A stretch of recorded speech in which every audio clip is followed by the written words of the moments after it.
Isang mapagpalang araw po sa inyo, Sir Blair. Lalong-lalo na po sa mga giliw ninyong tagapakinig at tagasuporta sa inyong YouTube channel. Ang kwentong aking ibabahagi ay nangyari taong 1985. Isa po akong mahusay na albularyo sa aming baryo. Sikat po ako dahil marami na po akong napagaling na taong may malulubhang karamdaman. Meron po kasi akong kakayahan sa paggamit ng orasyon, lalo na ang pagsasagawa ng santigwar at pagtatawas ay alam ko rin. Lahat ay natutunan ko po sa aking namatay na lolo Damian. Hanggang isang araw, kinailangan ko pong hanapin ang mutya ng palaspas kasama ng aking kaibigan na si Nolan. Dahil siya ang nakakaalam kung saan ko matatagpuan ang mutya na magbibigay sa akin ng karagdagang kapangyarihan sa panggagamot. Hindi ko po inaasahan na maliligaw kami at makakakita ng dalawang uri ng aswang na naglalaban. At doon po nagsimula ang nakakakilabot kong karanasan na hindi ko po makakalimutan. Kilalanin niyo na lamang po ako sa pangalang Raul. At ito ang aking kwento. Nolan, sigurado ka ba sa tinatahak nating daan? Oo naman. Bakit mo na itanong? 2 oras na tayo naglalakad sa gubat na to . At hanggang ngayon, hindi pa rin natin nahahanap ang kinaroroonan ng puno ng palaspas. Ano ka ba naman, tol? Huwag ka kasing mainip. Konting tiyaga pa, mahanap din natin ang kinaroroonan ng puno ng palaspas. Isa pa, kung saan nagpapakita ang mutya ng palaspas sa taong karapat-dapat na magmamay-ari sa kanya. Kaya halika na. Huwag ka kagad sumuko. Ikaw talaga, oo. Ay nako, kinakabahan kasi ako sa lakad nating to . Pakiramdam ko parang naliligaw na tayo . Ewan ko sa'yo, pambira ka naman, oo. Hindi tayo naliligaw, no. Kabisado ko ang lugar na to, pati ang daan. Kaya huwag ka mag-alala. Minsan na akong naisama ni Lolo sa lugar na to para maghanap na rin ng mga mutya. Kaya magtiwala ka sa akin. Hindi tayo maliligaw. Dati ko na rin alam ang tungkol sa kinaroroonan ng mutya ng palaspas. Pero hindi ko naman alam na ganito pala kahirap ang kailangan kong pagdaanan bago ko mahanap ang mutya na yun. Isa pa, malapit nang maubos ang gas ng gasera natin . Baka mahirapan tayo kapag namatay ito. Hindi agad mauubos ang gas ng gasera natin, Raul. Dahil sigurado akong sapat yan sa paglalakbay natin na to. Kaya huwag ka na mag-alala. Isa pa, maliwanag naman ang sikat na buwan . Kaya makikita pa rin natin ang dinadaanan natin.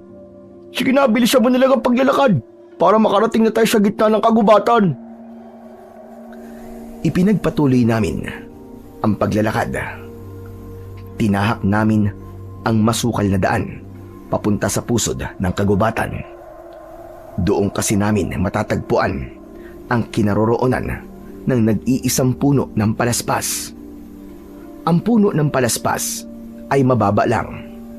Ang dahon nito ay payat at matigas na para bang tingting. Kadalasan, ginagamit ang dahon nito sa pagtatawas ng mga albularyong may kakayahan sa panggagamot sa mga taong inaalihan ng ligaw na spiritu, landi ng engkanto, parusa ng diwata at sanib ng masasamang kung ano-anong elemento ng kalikasan. Nang gabing yun, ay pinasok namin ang kagubatan ng bundok ng Dalakupang kasama ang matalik kong kaibigan na si Nolan na siyang nagturo sa akin sa kinaroroonan ng mutya. Ngunit lumipas ang ilang oras naming paglalakbay ay wala kaming nahanap na puno ng palaspas. Kaya naman saglit kaming nagpahinga sa ugat ng malaking puno. Grabe, ayoko na, Nolan. Suko na talaga ako. Nakakapagod maglakad na ba? Bumalik na lang kaya tayo sa baryo natin. Ang sasakit na ng binti ko eh. Sus, ngayon ka pa ba susuko? Nandito na tayo. Malay mo naman kung sinusubukan ka lang ng mga nilalang na nagbabantay sa kalikasan. Bago ipagkaloob sa'yo, Mutya, kailangan mo munang pumasa sa kanilang pagsubok. Alam mo bang ang Mutya ay kadalasan ay pinagkakaloob ng mga diwata ng kalikasan sa taong may mabuting kalooban? Tiwala ako na nasa iyo mga katangian na yun. Kaya huwag kang susuko. Kaya natin to. Pero dalawang uri ang Mutya.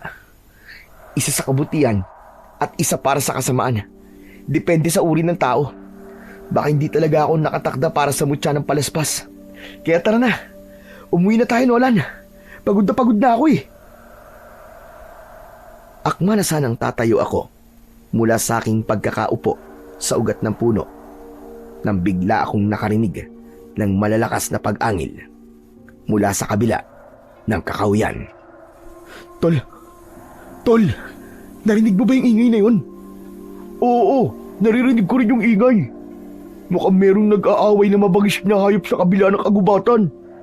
Halika na, Tol, umalis na tayo sa lugar na to. Iba na ang pakiramdam ko eh, delikado tayo rito. Baka nga mababangis na mga hayop yung nag-aaway. Tara na, baka madamay pa tayo. Paano mo siya ng palaspas? Huwag na muna nating isipin yun. Ang mahalaga, makalayo na tayo agad-agad sa lugar na to. Bigla kaming natigilan ni Nolan nang marinig namin ang kaluskos sa aming paligid. Kaya naman, bigla kong hinila ng aking kaibigan para magtago sa malaking ugat ng puno. Maya-maya pa ay merong dumating na mga kalalakihan. Wala silang damit na pang itaas at walang tigil sa pagsusuntukan. Ilang sandali pa, biglang nagbago ang kanilang mga anyo. Ang isang pangkat ng mga lalaki, naging malaking aso sila, habang ang kabilang partido naman ay biglang nag-anyong malalaking pusa. Nanlaki ang aking mga mata dahil sa mga nilalang na tumambad sa aming paningin. Anak ng putya, bakit ngayon pa? Alam ko kung anong klaseng nilalang sila, Raul. Ha? Kung ganun, anong klaseng nilalang sila, Nolan? Aswang sila, Raul. Ang nilalang nakahawig ng aso ay tinatawag na aswang na asbo. At sa kabilang pangkat naman, nakahawig ng pusa. Sila ang mga aswang nakiwig. Diyos ko, anong dahilan at nag-aaway sila rito? Ano nga ba sinasabi ko eh? Ano? Mga aswang sila? Aswang na asbo at kiwig? Anong ginagawa nila rito? Bakit sila naglalaban? Tsaka, paano na? Ano nang gagawin natin, Nolan? Kumalma ka nga lang muna. Pati ako nahahawa na sa'yo eh. Nag-iisip pa nga ako eh kung ano nararapat natin gawin ngayon. Ang labo mo naman eh. Mapapahamak tayo rito eh. At ang hindi ko maintindihan kung bakit sila nag-aaway. Hindi ba't mortal na magkaaway ang aso't pusa? Ganyan din sa lahi ng mga aswang. Naglalaban sila. Mountain na matibay. Ang gawa ng teritoryo. Ang gawa ng trono. At ang masaklap, naiipit tayo sa kanila ngayon. Hindi malabong mangyari na madamay tayo sa kanilang labanan. Ano ang gagawin natin, Nolan? Ayoko madamay sa labanan nila. Kailangan natin makaalis sa lugar na to bago pa nila tayo mapansin. Napalinga ako sa paligid para humanap ng daan na matatakbuhan namin para tumakas. Pero wala akong nakita. Mas lalong nagulo ang isip ko dahil sa malakas na angil ng mga aswang na naglalaban. Kitang-kita ko kung paano nagsalpukan sa gitna ang dalawang uri ng mga aswang. Ang aswang na asbo, kinagat niya ang leeg ng isang aswang na kiwig. Halos maputol ang leeg nito at agad na namatay. Nagpambuno sila, walang gustong magpatalo. Pangil sa pangil, lakas sa lakas ang naging labanan nila. Bumaon din ang pangil ng aswang na kiwig sa leeg ng asbo at winasak nito ang tiyan ng asbo. Habang pinanonood ko silang naglalaban, pakiramdam ko, hindi na ako humihinga ng mga sandaling yon. Dahil sa labis kong takot, agad akong tumakbo at iniwan na ang kaibigan kong si Nolan. Dahilan para makita kami ng mga aswang na asbo at kiwig. Raul! Hintayin mo ako! Sandali lang! Bilisan mo! Nakita na nila tayo! Diyos ko po! Hinahabol na nila tayo! Nang marinig ko ang sinabi ni Nolan, hindi na ako lumingon. Diretso naming tinahak ang daan papunta sa kakahuyan. Wala kaming tiyak na patutunguhan. Ang gusto lang namin ay makatakas mula sa humahabol sa amin na mga aswang. Tulong! Tulungan niyo kami! Hinahabol kami ng mga aswang! Huwag ka na sumigaw, Raul! Baka mas lalo nila tayong habulin! Diyos ko! Tulungan niyo po kami! Kahit hindi ako tumingin sa hulihan ng aming daan, alam ko na patuloy na humahabol sa amin ang mga aswang. Nag-aagawan sila habang nag-aaway pa rin. Nagtatalo sila kung sino ang unang lalapa sa aming dalawa ng aking kaibigan. Wala na kaming pakialam kahit saan kami mapunta. Basta't ang mahalaga, makalayo kami sa mga nilalang na humahabol sa amin. Maya-maya pa ay bigla kong naramdaman ang pagbaon ng kuko ng aswang sa aking balikat. Napasigaw ako dahil sa labis na sakit. Bumagsak ako sa lupa at nakita ko ang aswang nakiwig na dahan-dahang lumalapit sa akin. Pero bigla siyang nilukso ng aswang na asbo at nagpambuno silang dalawa habang gumugulong sila sa lupa. Mabilis akong tumayo at ibinato sa kanila ang hawak kong gasera. Tumama ang gasera sa kanilang katawan at kumalat ang apoy sa kanilang dalawa. Ano bang hinihintay mo? Takbo na, bilis! Saka lamang ako nakabawi sa pagkakabigla at sinubukan na tumakbo ulit. Ngunit lumukso sa aming harapan ang umaangin na asbo. Agad siyang umatake sa akin, pero sinalubong ko siya ng sipa na tumama naman sa kanyang muka. Kaya naman, nagkaroon kami ng pagkakataon na makatakbo ulit ni Nolan. Diyos ko po! Hindi na tayo tatantanan ng mga aswang na yan! Tepok tayo! Habol ang hininga na nagpaekis-ekis kami sa daan. Kaya lang, sabay kaming sinunggaban ng aswang na asbo mula sa aming likuran. Nagkahiwalay kaming dalawa ni Nolan. Ako ay nahulog sa balon, habang si Nolan naman ay kinaladkad ng asbo papunta sa madilim na bahagi ng kakahuyan. Nolan! Nolan! Nolan, nasaan ka? Sigaw ko habang nasa loob ng balon. Madilim ang lugar na yon. Maya-maya pa ay bigla kong narinig ang kaluskos ng paa mula sa itaas ng balon. Tinakluban ko ng palad ang aking bibig habang nakatingala ako sa itaas. Nagtago ako sa madilim na bahagi ng balon, kasunod ng paglitaw ng malaking pusa sa itaas. Sinilip niya ako habang tumutulo ang malapot niyang laway. Pinigilan ko ang paghinga habang hindi ko inaalis ang paningin sa aswang. Matagal na tumayo ang aswang nakiwig habang inaaninag niya ang loob ng balon. Mabuti na lang, bigla itong sinunggaban ng aswang na asbo at nawala siya sa aking paningin. Diyos ko, Diyos ko, Diyos ko. Akala ko, katapusan ko na.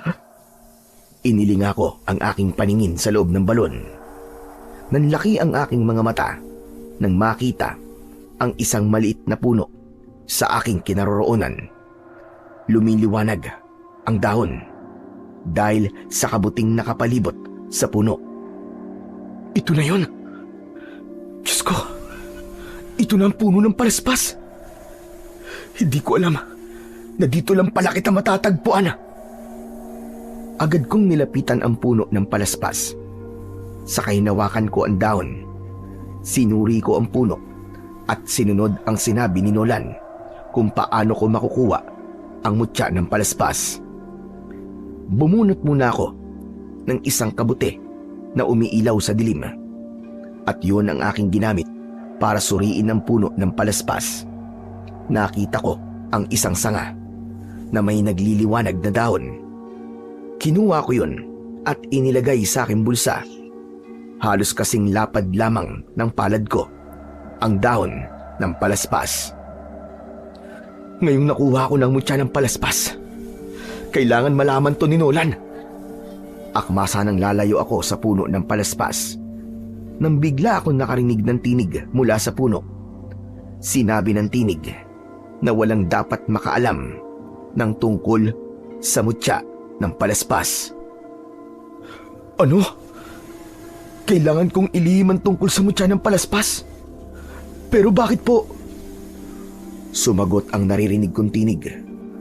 Mawawala raw ang bisa ng kapangyarihan ng mutya ng palaspas kapag hinawakan nyo ng ibang tao, at gamitin ko raw ang mutya sa oras na malagay ang buhay ko sa panganib. Sige po. Salamat po. Naiintindihan ko po kung bakit gusto nyong iliman tungkol sa mutya ng palaspas. Maraming salamat po at nagtiwala po kayo sa akin. Maaari po bang magpakita po kayo? Gusto ko po kayong makita eh. Habang nakikipag-usap ako sa may-ari ng tinig, ay pilit kong inaaninag ang nilalang na nagbabantay sa puno ng palaspas. Ganun na lamang ang panlalaki ng aking mga mata nang makita ko ang punso at naroroon ang kulay pulang duwende. Duwende? Isa kang duwende? Ang buong akala ko po hindi kayo totoo. Sinabi ng kulay pulang duwende. Napili lamang ang taong pinagpapakitaan niya. Kaya mapalad daw ako dahil sa akin siya nagpakita.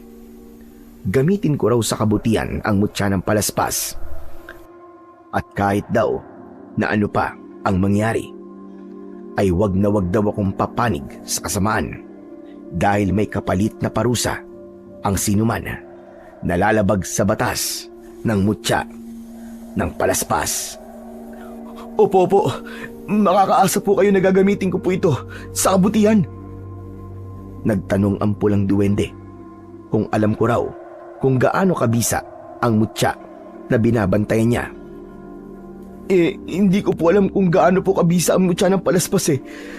Ngunit ang alam ko, magagamit ko po ito sa panggagamot. Isa pa, kung isusoli ko naman po ito, hindi na po yun mangyayari. Dahil naputol ko na po ito at hindi ko na maibabalik sa dati niyang sanga. Iingatan ko po ang mutya. At maraming salamat po talaga sa pagtitiwala niyo po sa akin. Sinabi ng pulang duwende na malakas daw ang kapangyarihan ng mutya ng palaspas. Hindi lang daw sa panggagamot magagamit ang mutya, kundi may kakayahan daw ito na ibalik sa dating anyo ang mga nilalang ng kadiliman. Nang mga sandaling yon, hindi ko agad naintindihan kung ano ang ibig niyang sabihin. Ngunit alam ko na kakaiba ang mutya na nasa bulsa ko. Maya-maya pa ay biglang nawala ang liwanag ng puno ng palaspas, pati ang nakausap kong diwende. Nanginginig ang aking tuhod na tumingala sa itaas ng balon. Tulong! Nolan! Nasaan ka ba? Nolan, nandito ako! Tulungan mo ako! Raul! Raul, nandito ako! Etong kahoy, abutin mo! Kumapit ka! Hihilahin kita pataas! Inilaylay ni Nolan ang kahoy para kapitan ko. Hinila niya yon hanggang sa makaaon ako sa itaas ng balon. Habol ang hininga na bumagsak ako sa lupa ng padapa. Nakita ko na may sugat si Nolan sa braso. Saka ko lang din naramdaman ang sugat ko sa balikat. Tol, may sugat ka. Huwag mo akong alalahanin. Kaya ko na to. Nasaan ang mga aswang? Naglalaban pa rin sila. Pero naligaw ko na sila, huwag ka mag-alala. Ang kailangan lang natin gawin ngayon ay ipagpatuloy ang paghahanap sa mutya ng palaspas. Tara na! Ayoko na, Chong. Hindi na ako interesado ron. Pagkatapos ng mga nangyari sa atin ngayon, wala na akong ibang gusto kundi ang umuwi. Paano tayo uuwi? Anong paano uuwi? Naliligaw na tayo eh. Hindi ko na alam kung saan ang daan palabas ng kagubatan. Anong gagawin natin? Dito na lamang ba tayo, ha? Paano kapag bumalik ang mga aswang na yun at patayin nila tayo? Bumangon si Nolan at inilinga niya ang kanyang paningin sa paligid. Ayun, sa bandang yun. Doon tayo pumasok. Baka makahanap tayo ng daan papunta sa baryo natin. Tara na! Tumayo na rin ako at iniayos ko ang aking palaspas sa loob ng aking bulsa. Naunang maglakad si Nolan. Kasunod ako habang inililinga namin ang aming paningin sa paligid. Pagkalipas ng ilang minutong paglalakad, narating namin ang malawak na palayan. Sa gilid nito ay may kalsada. Teka, Anong lugar ba to? sa tingin ko tol, nasa kabilang baryo tayo. Halika, baybayin natin ang kalsada na to. At baka makahanap tayo ng tao na maaari nating paghinga ng tulog. Wala na akong nagawa, kundi ang sumunod kay Nolan. Habang malakas ang tibok ng aking puso dahil sa labis na pag-aalala, maya-maya pa ay inabutan na kami ng pagliwanag sa daan.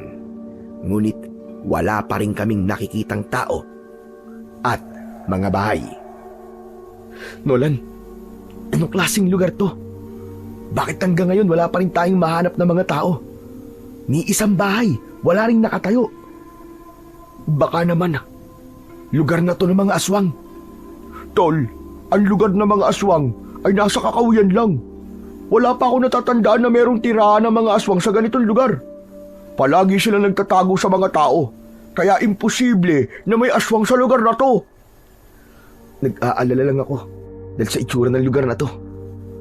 Tanging malawak na palayan, Talaiban at Kakahuyan ang nakikita ko sa gilid ng daan.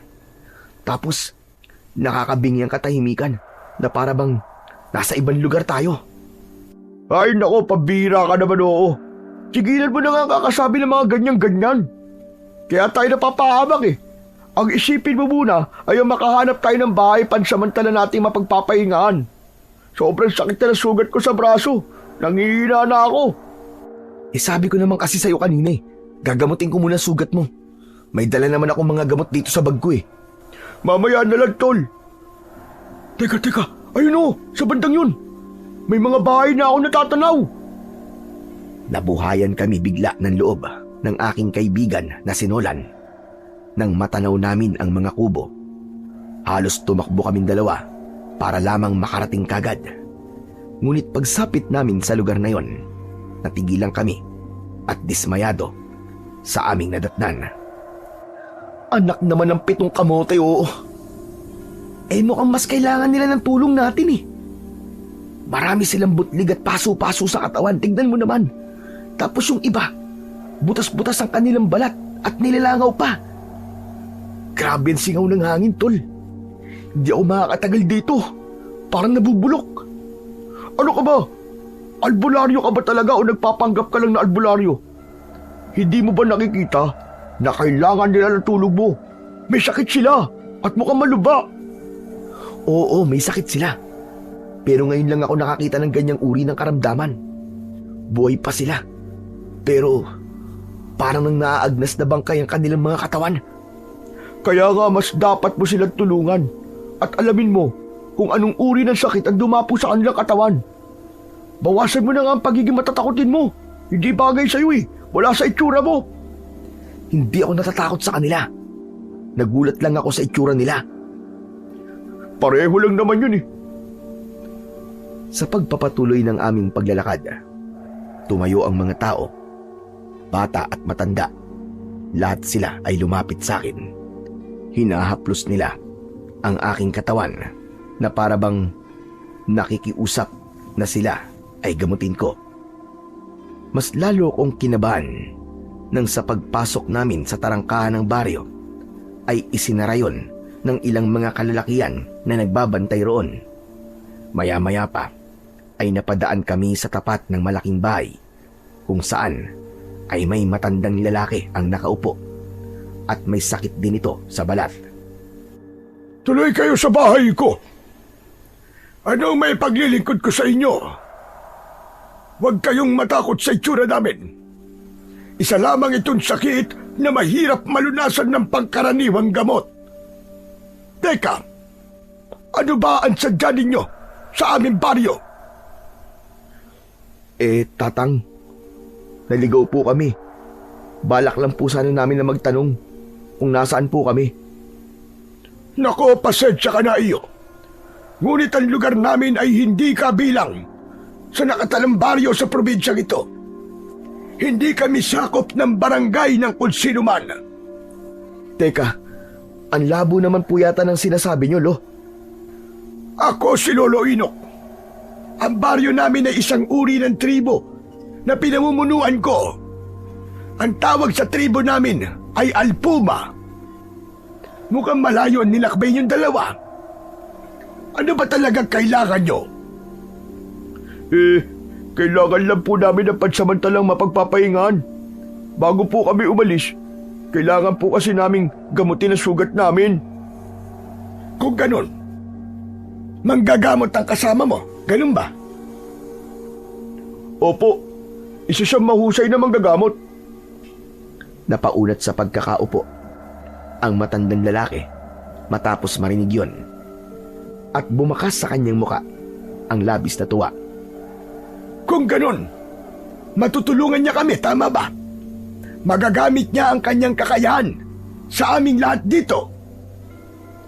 Hindi naman po ako ganun kahusay, Lolo. Gamutin mo ako, iyo. Kapalit ng isang araw na pagpapahinga niyo sa lugar namin. Dahil kung hindi, mapipilitan kaming patayin kayong dalawa. Ano po? Hindi ako nagbibiro sa sinabi ko. Walang sino man ang nakakalabas ng buhay sa tribo namin hanggat hindi siya nakakagawa ng pabor sa aming lahat. Dahil sa sinabing yon ni Lolo Inok, nagsilapit ang mga taong may sakit sa aming dalawa ni Nolan. Kaya naman, napasiksik ako sa tabi ng aking kaibigan. Kung yan po kondisyon nyo, marunong naman po kaming tumapad sa usapan. Bueno, at nagkakasundo tayo. Ako ang unang magpapagamot. Eka nga pala, ano bang pangalan nyo? Ako po si Nolan. Siya naman po ang aking kaibigan na si Raul. Sige na, simulan nyo na ang panggagamot. Matagal ko nang iniindan sakit ng aking katawan. Ano po bang nangyari sa inyo? Bakit po kayo nagkaganyan? Yan ang kamandagat epekto ng kagat ng mga aswang nakiwig. Sinalakay nila kami. At ito ang nangyari sa aming katawan. Kaya kailangan namin ng tulong ng isang manggagamot. Hala, sige na. Sabihin mo sa amin kung ano mga kailangan mong gamot. Para maipahanda ko na sa aking mga tauhan. Naupo ang matandang lalaki sa sahig na gawa sa kawayan. Ibinaba ko naman ang aking bag na tela. Saka ko inilabas ang mga garapon na mayroong iba't ibang klase ng katas ng gamot. Pagkatapos, nagpakuha ako ng malinis na bao at pinalagyan ko ng baga para sa aking pagtatawas. Tinola naman ang aking alalay sa paghahanda ng mga gamot. Kailangan ko po ng daon ng sambong para sa pagpapainom po sa mga pasyente. Narinig niyo ba? Kailangan ni Raul ng mga sambong.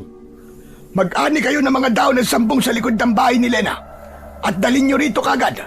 Sige na, magmadali kayo. Agad na sumunod sa ipinag-uutos ng matanda ang mga lalaking nakatayo sa tabi nito.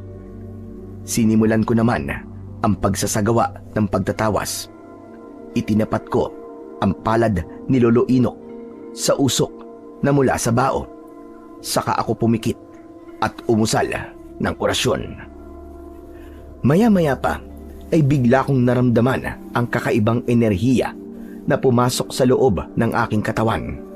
Lumitaw ang malakas na liwanag sa aking mga mata. na tanging ako lamang ang nakakakita. Nagmulat ako at sakto na dumating ang mga taong inutusan ng matanda para sa dahon ng sambong. Alam ko na kagad kung anong klaseng gamot ang gagamitin ko sa matandang lalaki, pati na sa mga taong naroroon. Nolan, tulungan mo akong dikdikin ang dahon ng sambong sa kakatasin. Pigain mo sa garapon na to. Iniabot ko ang kulay asul na bote. Saka ako nagpatuloy sa panggagamot sa matanda. Inilagay ko ang langis sa kanyang sugat. Saka ako nagpainit ulit ng palad sa tapat ng umuusok na bao. Maya-maya pa ay naramdaman ko ang malakas na pag-iinit ng mutya ng palaspas mula sa aking bulsa. Hindi ko alam kung bakit nagkakaroon ng reaksyon ng mutya sa aking ginagawa. Ngunit parang may kulay itim na usok ang pumasok sa aking ilong. Bumagsak ako sa sahig at hindi ko na napigilan ang pagkikikisay ng aking katawan. Sandali lang! Ano nangyayari sa kanya? Hindi ko po alam, Lolo Inok. Hoy, Raul! Tol! Raul! Ano nangyayari sa'yo? Tumirik ang aking mga mata dahil sa kakaibang enerhiyang bumalot sa aking katawan mula sa mutya ng palaspas. Maya-maya pa ay bigla akong bumangon na para bang walang nangyari. Malakas ang kutob kong nagkabisa ang mutya ng palaspas nang mabanggit ko ang orasyon. Sinikap kong wag magpahalata upang walang makaalam sa kakaibang nangyayari sa aking katawan. Tol! Ano nangyari sa'yo kanina? Bakit bigla ka nagkaganon? Diyos ko, pinakaba mo ako eh. Siguro tol dahil sa malakas na enerhiyang ginamit ko para magamot ang sakit ni Lolo Inok. Teka, handa na ba ang katas ng dahon ng sambong? Oo tol, nakahanda na. Ito, nasa garapon na. Kinuha ko ang garapon, saka ang kutsara. Kumuha ako ng katas ng sambong. Pagkatapos ay itinapat ko sa usok hanggang sa uminit yon. Saka ko ipinainom kay Lolo Inok. Ubusin niyo po ang katas ng dahon ng sambong upang mawala pong pananakit ng sugat niyo. Sigurado ka ba? Nagagaling ako sa katas na ininom ko. Opo, Lolo Inok. Unti-unti pong matutuyo ang sugat niyo sa balat at makakatulong po ang katas ng sambong para mawala po ang pananakit ng sugat niyo. Ngunit, kailangan ko muna kayong lagyan ng marka sa batok. Yun po ang magtataboy sa kamandag ng aswang na kiwig. Sige, magtitiwala ako sa iyo, Raul. Lagyan mo na ako ng marka sa batok. Yumuko si Lolo Inok. Saka ko naman kinuha ang garapon na naglalaman ng uling na alaga sa orasyon. Pagkatapos ay umaliwalas ang muka ni Lolo Inok na parabang nawala ang iniinda nitong sakit. Mahusay ka nga. Nawala nga ang pananakit ng aking katawan. Parang walang nangyari. Maraming salamat sa iyo, Raul. Ang galing ng ginawa mo. Sabi ko naman po sa inyo eh, mahusay po talaga kaibigan ko. Dahil sa mabilis na pagkawala ng sakit na nararamdaman ni Lolo Inok, marami ang pumila sa akin para magpagamot. Lahat ng mga pinagaling ko at ginamot ay nilagyan ko ng tanda na uling sa kanilang batok. Hugis bilog ang ginawa ko na may 3 tuldok sa gitna bilang palatandaan na napainom ko sila ng gamot na katas ng sambong. Nang matapos ako sa panggagamot, nagpaalam si Nolan sa matanda. Ngayong natapos na po namin ang panggagamot sa inyong lahat, pwede na po ba kaming umalis? Teka, sandali lang. Akala ko ba'y balak niyong magpalipas ng gabi sa baryo namin? Magpahinga na muna kayo at bukas na lamang kayo umalis. Pero marami pa po kasi ang naghihintay sa akin na pasyente sa kabilang baryo. Kailangan na po naming umalis, Lolo Inok. Pero ang sabi niyo kanina ay naghahanap kayo ng bahay na magpapahingaan pansamantala. Kaya naman, ipagkakaloob ko sa inyo ang aking bahay. Pasensya na po talaga, Lolo Inok. Gusto na po namin umalis. Hindi ako makakapayag. Baka mapahamak lamang kayo sa daan. O di kaya naman matsyempohan kayo ng mga aswang nakiwig. Abay mahirap na. Baka lapain pa kayo sa daan. Sayang naman ang husay mo sa panggagamot. Kung magiging kwento ka na lamang. Wala na kaming nagawa nang sumenyas ang matandang lalaki sa isa sa mga tauhan nito para ihanda ang kubo para sa amin. Kaya naman, nagkatinginan kami ni Nolan at tumango siya bilang pagsang-ayon sa gustong mangyari ni Lolo Inok. Baka naman tama lang ang sinabi ni Lolo Inok. Delikado kung lalabas pa tayo sa tribo nila. Baka mapahamak tayo. Hindi yun ang inaalala ko, Tol eh. Para bang nararamdaman ko na wala talaga siyang balak na pakawalan tayo. Lalo na nang makita niyang galing ko sa panggagamot. Ibang kutob ko sa lugar na to, Tol. Hindi talaga ako mapalagay. Ako rin naman hindi mapalagay eh. Kaya lang may magagawa pa ba tayo para tumakas? Marami ang bantay sa daanan ng tribo na to. At baka mapahamak lamang tayo pag nagpamulit tayo. Ewan ko ba? Hindi ko alam kung bakit tayo napadpad dito. Hayaan mo na. Baka naman bukas, makaalis na tayo sa lugar na to. Huwag na muna natin husgahan si Lolo Inok. Isang malalim na buntong hininga ang pinakawalan ko habang nakasunod kami sa lalaking naghatid sa amin sa kabilang kubo. Maganda naman ang itsura ng bahay, ngunit hindi naman ako mapalagay dahil yon sa malakas na enerhiyang nararamdaman ko sa lugar na yon. Pagpasok namin sa loob ng kubo, ay agad akong naupo sa gilid ng katre. Dalawa ang silid. Tig-isa kami ni Nolan. Kaya naman, nagawa kong mailabas ang mutya ng palaspas mula sa aking bulsa. Ano kaya ang kapangyarihang taglay ng mutya ng palaspas na to? Maililigtas kaya ako nito sa ganitong sitwasyon? Ano kaya ang nangyari sa akin kanina? Bakit may kulay itim na usok ang pumasok sa aking ilong? Ano kaya yun? Pinagmasdan ko ang palaspas at biglang lumiwanag ang dahon nito. Kaya naman, napalinga ako sa paligid at napatayo.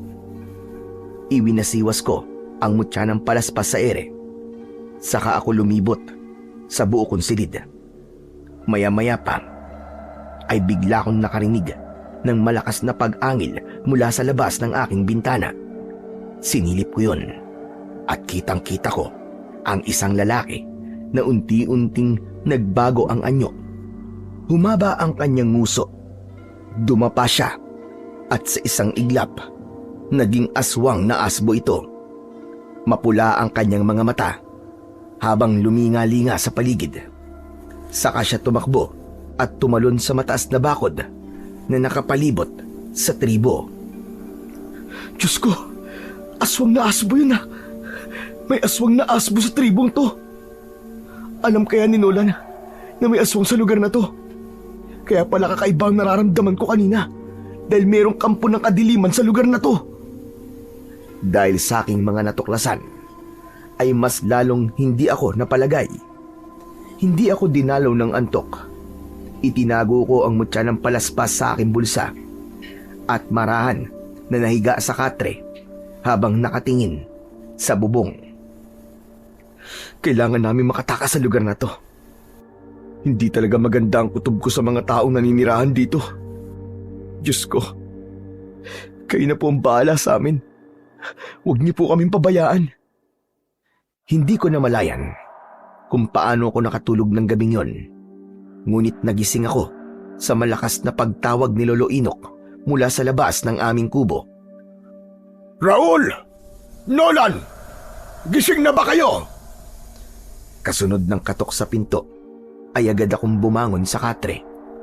Sinilip ko sa silid si Nolan. Tulog na tulog siya, kaya ako na ang nagbukas ng pinto. Tumambad sa aking paningin ang maraming mga kalalakihan na nakatayo sa tabi ni Lolo Inok. Napaatras ako ng hakbang dahil hindi ako maaaring magkamali. Sila ang mga aswang na asbo na nakita kong nakikipaglaban sa mga aswang nakiwig. Oh, bakit parang nakakita ka yata ng multo? Nasaan si Nolan? Gising na ba siya? Natutulog pa po siya. Lolo Inok, kailangan na rin po naming umalis. Hindi pa kayo maaaring umalis. Dahil maraming sugatan sa mga tauhan ko. Dahil sa pagsalakay ng mga aswang nakiwig kagabi. Kaya ko hinahanap si Nolan para meron kang alalay habang ginagamot mo ang mga tauhan ko. Pero ngayon na po ang alis namin, Lolo Inok eh. Yung po'y naipangako niyo sa amin, di ba? Matitiis mo ba na mamamatay ang mga kasama ko para lamang sa lintik na pag-alis mo? Ang tunay na albularyo, walang tinatanggihan na pasyente. Tigilan niyo na po ako sa mga salita tungkol sa pagiging albularyo ko, Lolo Inok. Huwag niyong gamiting dahilan ng sugat ng mga tauhan mo para lamang hindi kami makaalis sa tribo niyo. Sandali nga, ano bang ibig mo sabihin? Alam ko po kung ano tumatakbo sa isip niyo.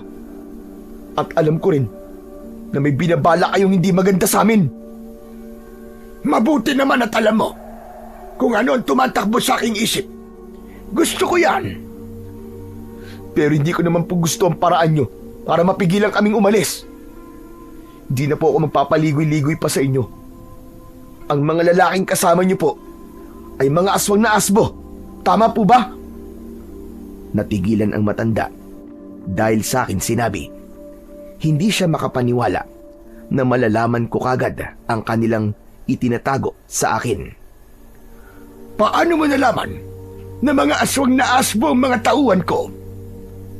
Kagabi po, nakita ko may nagpalit ng anyo sa likod ng kubo ko. At ang mga lalaking kasama nyo ngayon, sila ang mga aswang na asbo na humabol sa amin. Kaya nalaman ko na hindi kayo ordinaryong mga tao dito. Balak nyo kaming ikulong sa lugar na to. Gagawin nyo akong manggagamot upang mapigilan ang pagkalagas ng lahi nyo. Pasensya ka na kung hindi ko kagad sinabi sa'yo. Ngunit, hindi kami masasamang aswang.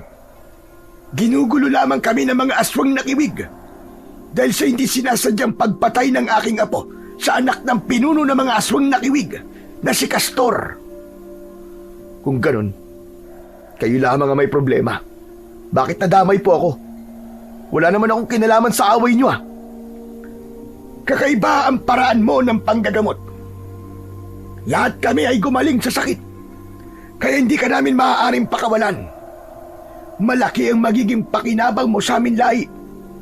Hindi kami matatakot na masugatan dahil alam naming meron kaming sariling albularyo. Paano naman po ako? Paano sarili kong buhay? Wala ka nang magagawa, Raul.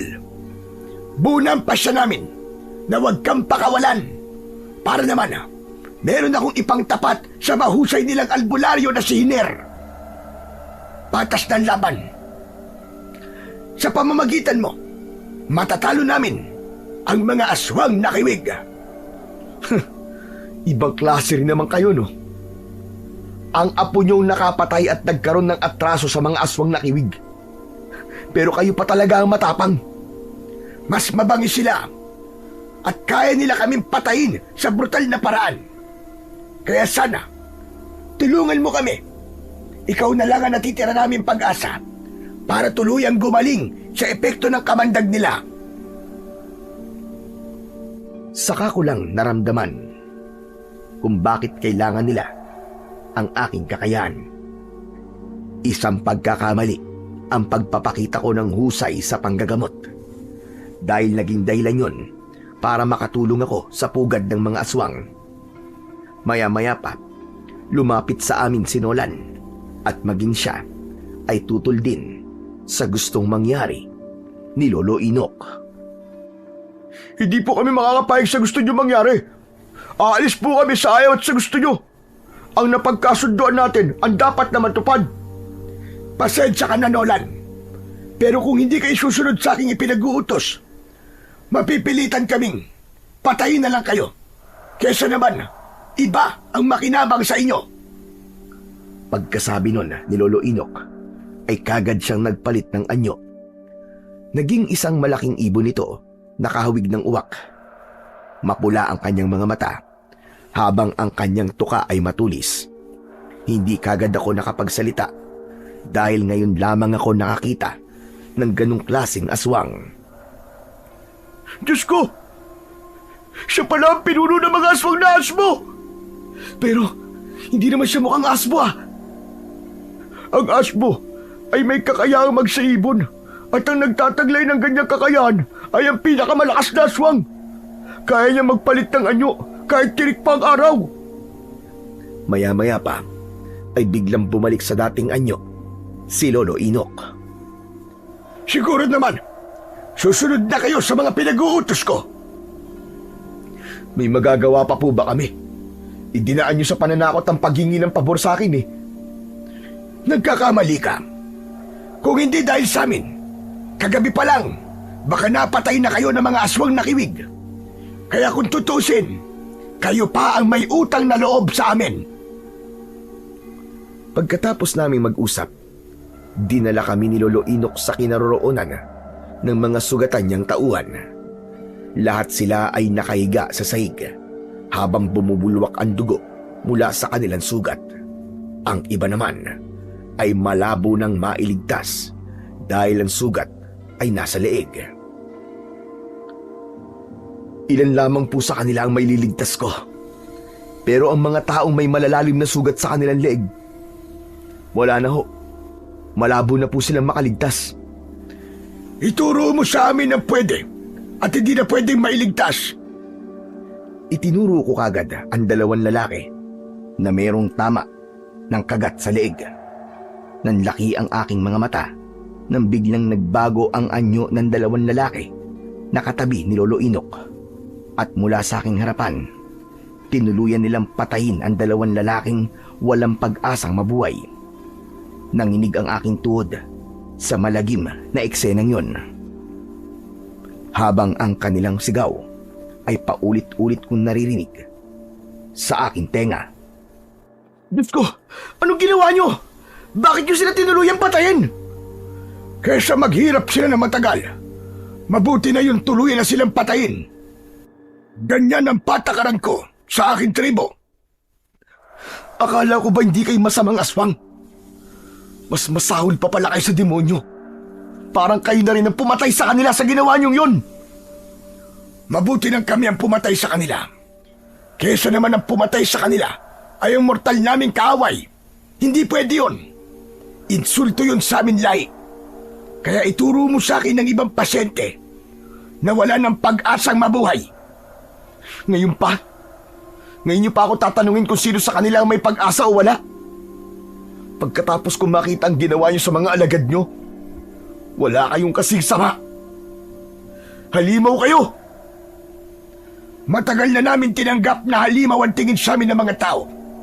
Kaya wala nang epekto sa akin ang mga salitang lumalabas dyan sa bibig mo. Ngayon naman, kung hindi ka susunod sa mga pinag-uutos ko, mangyayari rin sa inyo ng kaibigan mo ang ginawa namin sa dalawang pasyente. Napalunok ako ng laway habang nakatingin sa matandang lalaki. Nakuyom ko ang aking kamao at naupo sa tabi ng mga pasyente. Ihanda niyo mga kakailanganin ko. Malinis na tubig sa palanggana at talbos ng bayabas. Ang ibang dahon ng bayabas ilaga niyo at yun ang gagamitin kong panlinis sa kanilang mga sugat.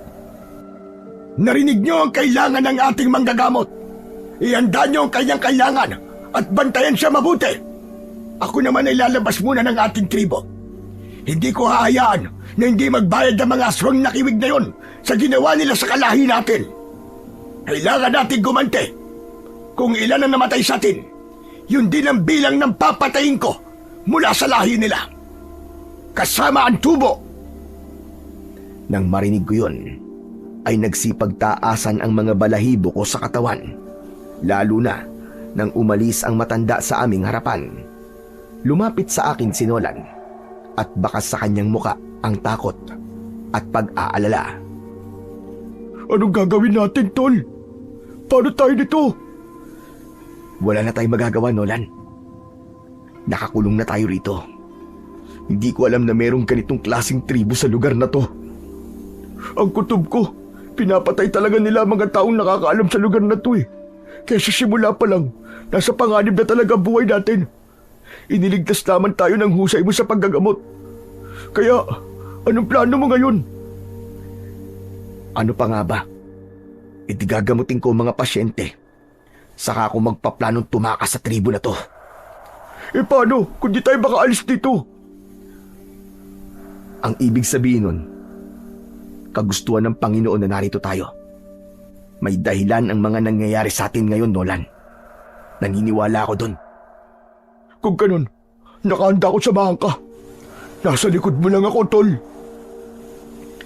Ilang sandali pa ay dumating na ang mga taong inutusan ng matanda para sa mga gamot. Inilapag nila sa sahig ang lahat ng mga kakailanganin ko. Pagkatapos ay nagsimula na akong maglinis ng sugat ng mga pasyente. Pinainom ko sila ng katas ng sambong at nilagyan ko ng marka sa kanilang batok. Kung ano ang dahilan, ako lamang ang nakakaalam nun. Dahil magagamit ko yun sa panahon na hinihingi ng pagkakataon para mailigtas ang buhay ko. Para saan ba ang markang nilalagay mo sa batok nila, Raul? Palatandaan ko to para malaman ko na lahat sila ay ginamot ko. Kahit sa aking kaibigan, inilihim ko ang totoong dahilan ng simbolong inilalagay ko sa batok ng aking mga nagiging pasyente sa pagpapatuloy ng aking panggagamot. Halos lahat sila ay napainom ko na ng katas ng sambong mula sa aking garapon. Saka ako nagpahinga. Pagsapit ng gabi, dumating si Lolo Inok. May dala silang 2 bihag. Itinali nila yon sa gitna ng tribo habang pinaliligiran ng mga tao. Diyos ko, tol! Anong gagawin nila sa 2 lalaki? Sa tingin ko pahihirapan nila. Sa kanila ibabalik sa tribo ng kanilang kaaway. Hanggang ngayon, hindi pa rin ako makapaniwalang naiipit tayo sa 2 tribong mortal na magkaaway na parang batong nag-uumpugan. At kapag nagkamali tayo, buhay natin ang nakataya. Tumingin muna sa akin si Lolo Inok bago siyang umisip. Ipinakita niya sa amin kung paano niya pahirapan ang 2 biyag. Malakas ang kanilang sigaw ng paghingi ng tulong sa kanilang kalahi. Hindi rin sila makapagpalit ng anyo dahil nakagapos ang kanilang mga kamay sa posting kahoy. Mula sa harapan ng mga tauhan ng matanda at sa amin ni Nolan, dahan-dahan na nagbago ang anyo ni Lolo Inok. Humaba ang kanyang bibig, naging tuka ng ibon. Ang kanyang mga kamay ay naging kulay itim na mga pakpak. Ang itsura ng matanda ay naging isang malaking uwak. Mapula ang kanyang mga mata nang ipagaspas niya ang kanyang pakpak. Sa harap namin mismo, tinuka niya ng paulit-ulit ang katawan ng mga bihag. Bawat pagtuka niya sa balat ng kaawa-awang mga lalaki ay bumubulwak ang kanilang dugo at may nadadalang laman na kagad naman itong nilulunok. Tuluyan ko nang hindi kinaya ang eksenang pinapanood ko. Bumaliktad ang aking sikmura at halos mahilo ako sa sobrang pandidiri. At kahit hindi ako nakatingin, naririnig ko ang tunog ng pagtuka ni Lolo Inok sa katawan ng mga biyag, habang ang ibang mga tauhan naman ng matanda ay nag-anyong aso at pinagtulungan nilang lapain ang mga lalaki hanggang sa ulo na lamang ang natira sa mga ito. Diyos ko! Anong klaseng nilalang sila? Wala silang puso! Kampun talaga sila ng demonyo. Napakasama nila. Naramdaman ko ang paghaplos ni Nolan sa aking likod bago ako tuluyang nakabawi ng lakas mula sa aking pagsusuka. Matalim na tingin ang ipinukul ko sa aswang na si Lolo Inok. Sa muling pagbabalik nito sa anyo ng pagiging tao, humalakhak ito ng malakas. Isang tawa ng tagumpay. Ipadala niyo ang pugot na ulo sa kanilang tribo bilang paghamon ng digmaan. Hindi pa halos tapos magsalita si Lolo Inok nang biglang nasira ang bakod na nakaharang sa tribo at rumagasa ang maraming malalaking pusa. Kinagat agad ng mga ito ang isang aswang na una nilang nasunggaban. Mga kasama! Sinasalakay tayo! Hindi na ako nakagalaw sa aking kinatatayuan habang pinanonood ko kung paanong naglaban ang dalawang lahi ng mga aswang. Kitang-kita ko ang pagluray-luray ng laman ng mga aswang sa bawat tamaan ng kanilang kagat at kalmot. Dala ng labis na takot, tumakbo si Nolan at iniwan ako. Patayin silang lahat! Wala kayong ititira sa mga hayop na yan! Siya ang sikat na albularyo! Kunin niyo siya, mga alagad!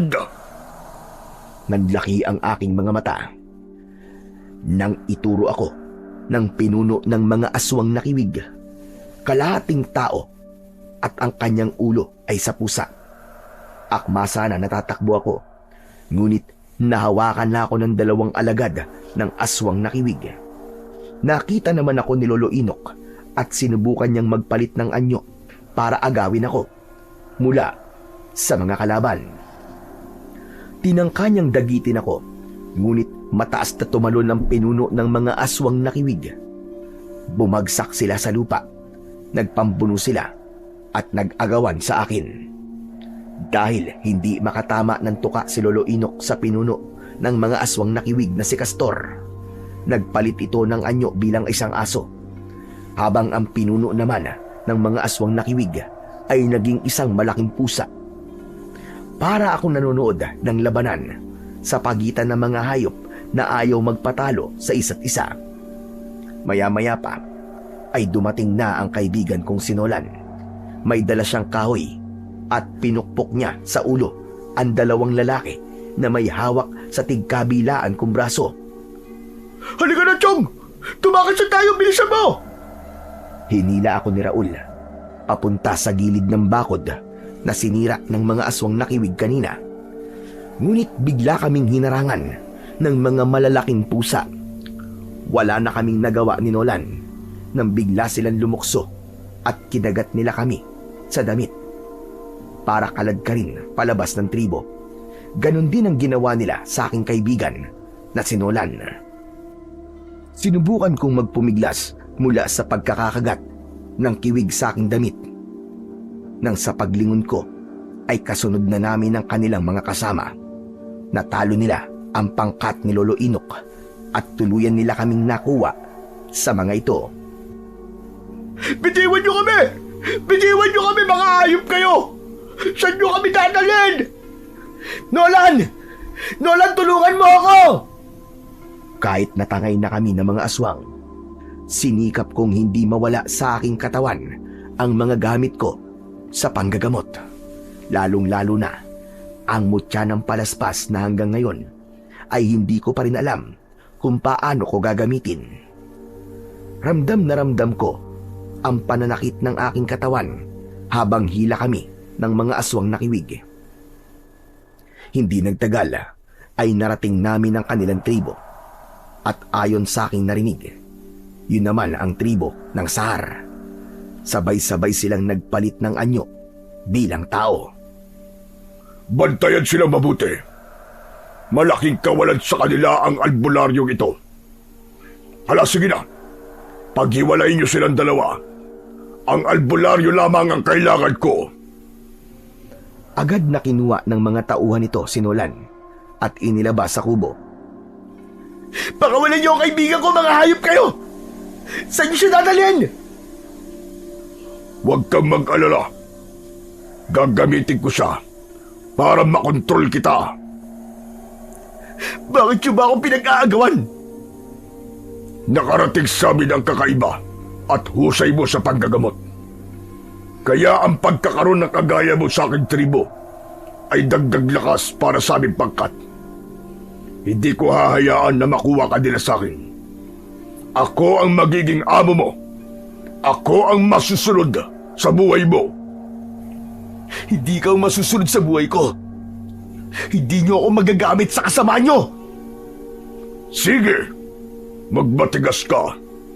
Dahil kapag hindi ka sumunod sa pinag-uutos namin, papatayin ko ang kaibigan mo. Naiintindihan mo ba? Subukan niyo lang nasaktan ng kaibigan ko at maghahalo ang balat sa tinalupan. Ang balat mo ang ihahalo ko sa pagkain ko. Kapag nagmatigas ka pa, mas gugustuhin kong mamatay ka kaysa pakinabangan ka ng hayop ng mga asmo na yun. Pinatay ng apo niya ang aking anak. Kaya lintik lamang ang walang kante. Magkakaubusan kami ng lahi. Pero dahil sa'yo, napigilan ang pagkalagas ng kanilang lahi. Dahil ginamot mo sila. Kaya naman, ngayong nasa akin ka na, ako na ang pinakamalakas na aswang sa lugar na ito. Matatapos na rin ang kasamaan yung lahat. Mamamatay ang lahat ng lahi nyo. Hindi kagad daw ubos ang lahi namin. Baka hindi mo alam. Nasa pugad ka ng mga aswang. Wala kang ibang mapupuntahan.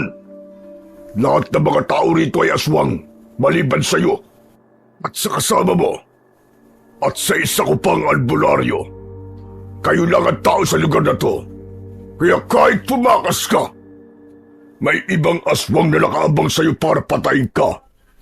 Wala kang ibang pagpipilian, kundi ang manatili sa tribo ko. Kinilabutan ako nang marinig ko ang bagay na yon. Saka ko inilinga ang aking paningin sa paligid ng kubo. Sandaling tumalikod sa akin si Castor habang kausap niya ang kanyang tauhan. Hanggang sa lumapit sa akin ang isang lalaki. Kailangan kitang itali para hindi ka makatakas. At sino ka naman? Ako si Hiner. Ako ang albularyo nila rito. Matagal na nila akong biyag. At ganun din ang gagawin nila sa inyo. Pero kapag wala ka ng pakinabang sa kanila, matutulad ka sa ibang albularyong pinatay nila at inihanda sa kanilang okasyon. Kung ganun, kagaya pala kita. Tulungan niyo naman po ako. Kailangan kong makatakas dito. Tutulungan kita. Pero wag muna sa ngayon. Malupit ang aswang na si Castor. Hindi siya marunong magpatawad at maawa sa kanyang mga biyag. Kapag nagkamali ka, buhay ng kaibigan mo ang kapalit. Pero nung gagawin ko, Mang Hiner, hahayaan ko na lang po ba sila sa gusto nilang mangyari? Kailangan mo magtiis.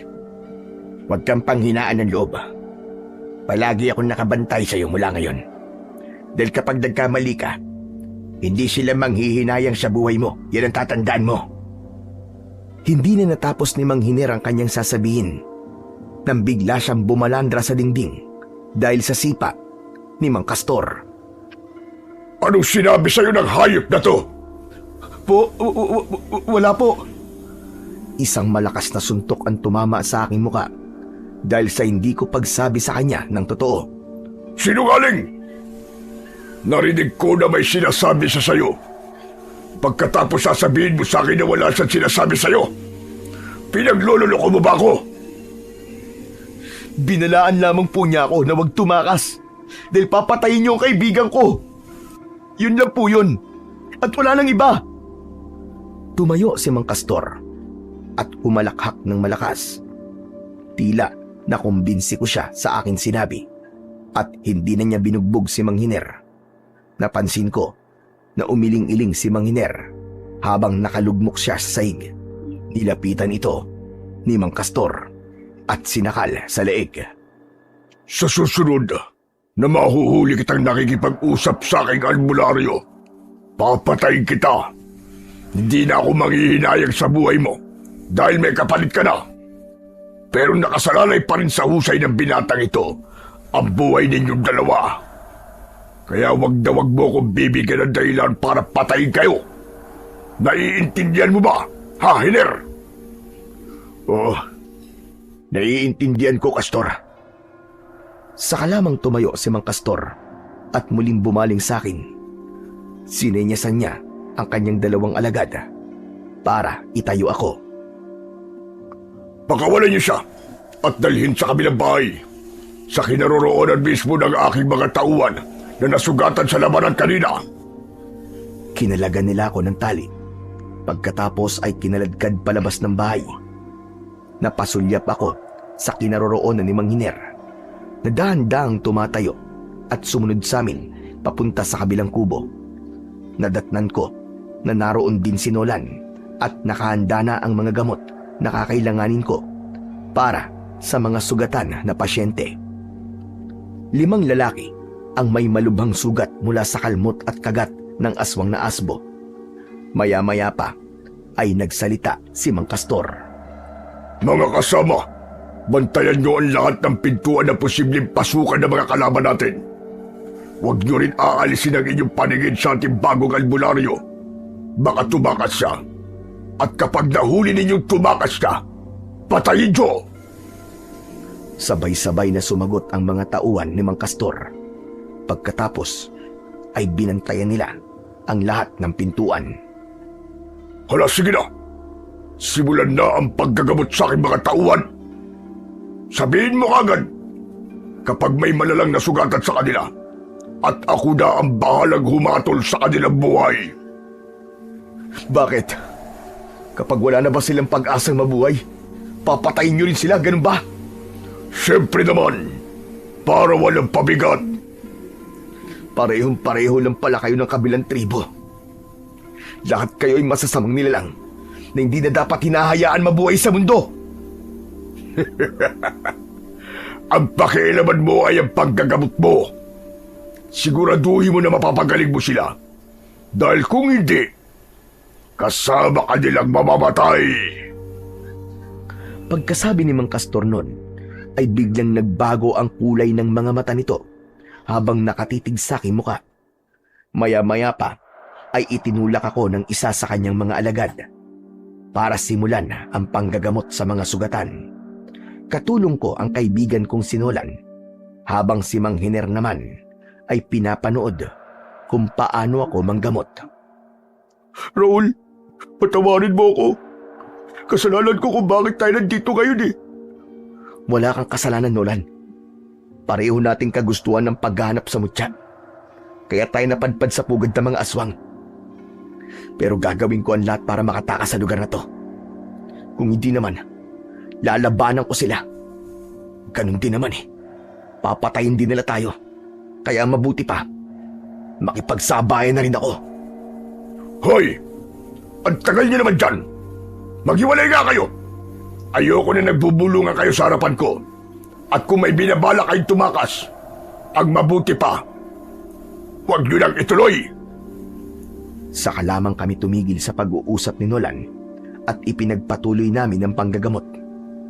Humingi ako sa kanila ng bao na may laman na baga at ginawa ko ang santigwar sa pamamagitan ng lusa na plato. Itinapat ko ang usok sa likod ng plato na may bahid ng langis mula sa aking garapon. Layunin nun na mawala ang sakit na nararamdaman mula sa sugat ng mga aswang. Kasunod ng pagpapainom ko sa kanila ng katas ng sambong at paglalagay ng marka sa kanilang batok. Dahil sa aking ginawa, nagtama ang paningin namin ni Mang Hiner. Biglang bumakas ang pag-aalala sa kanyang muka at naging balisa. Para bang alam niya kung para saan ang marka sa batok ng mga pasyente ko. Pero nanatili lamang siyang tahimik. Pagkatapos mo magamot ang aking mga alagad, dito ka lang sa kubo at hintayin na gumalik sila. Makakaligtas ba ang iba kong mga tauhan? Opo. Mababaw lang naman po ang kanilang sugat sa katawan. Mabuti naman kung ganun. Halika, Hiner. Lumapit ka dito. Dito ka lang sa tabi ng dalawang ito. Tumulong ka sa kanila. Pero sa oras na mahuli kong tumatakas kayo, humanda kayo sa akin. Dahil papatayin ko kayo. Maliwanag ba? Opo, Pinuno. Itinulak ni Mang Castor si Mang Hiner papunta sa aming tabi. Pagkatapos ay umalis siya sa aming harapan, kasama ang kanyang mga alagad. Saka lamang ako nakahinga ng maluwag. Kailangan natin tumakas dito. Hintayin natin na umalis sila. Pero paano? Marami po bantay ah. Kailangan natin gumawa ng paraan. Wala akong tiwala na bubuhayin kayo ni Castor. Kailangan natin tumakas. Sasamahan ko kayo. Meron akong alam na lihim na lagusan sa tribo na to. Hindi po ako tatakas. Lalabanan ko sila. Pagod na akong tumakbo para iligtas ang buhay ko. Panahon na para malaman nila kung sino ko. Pambihira naman no. Huwag ka nga magpakamayani. Wala kang laban sa kanila. Malakas sila, Raul. Ang turo dati sa akin ni tatay.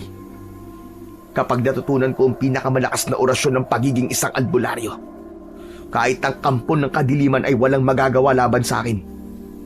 Wala silang ibang gagawin, kundi ang isuko ang kanilang buhay.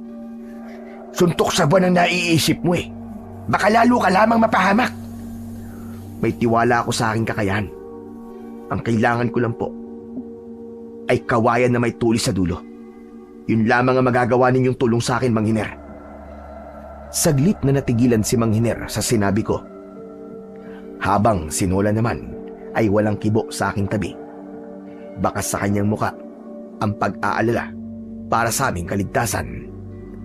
Hinintay namin na lumabas ng tribo si Mang Castor bago namin isinagawa ang pagtakas. Si Mang Hiner naman ay saglit na umalis at pagbalik ay may dala na itong kawayan na may tulis sa dulo. Teka Raul, ano binabalak mong gawin sa kawayan na yan? Gagamitin ko to sandata laban sa mga aswang. Mang Hiner, saan tayo maaaring dumaan? Sa likod ng bahay na ito, may ginawa kong lihim na daan ron. Sasama na rin ako sa inyo. Lalo pat narinig ko na balak ng aswang na mga asbo na salakayin ng lugar na to. Ano po? Pero maraming tawan si Mang Castor ah. Tsaka, saan niyo po narinig ang tungkol sa bagay na yan? Bago kami sumalakay sa kuta ni Tatay Inok, narinig namin ang pagpupulong nila. Bago nila isinagawa ang pagpatay sa kanilang mga bihag.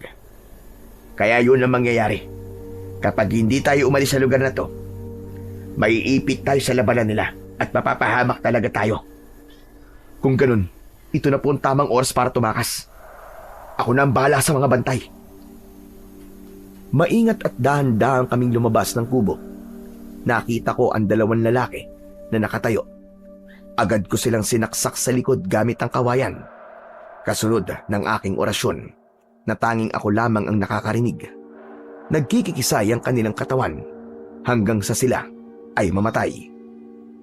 Pagkatapos ay palihim kong dinukot sa aking bulsa ang mutya ng palaspas at itinago ko yun sa ilalim ng aking damit habang nakasuksok sa aking bewang.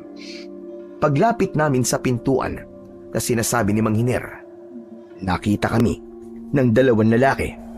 Agad silang nagpalit ng anyo bilang mga aswang nakiwig.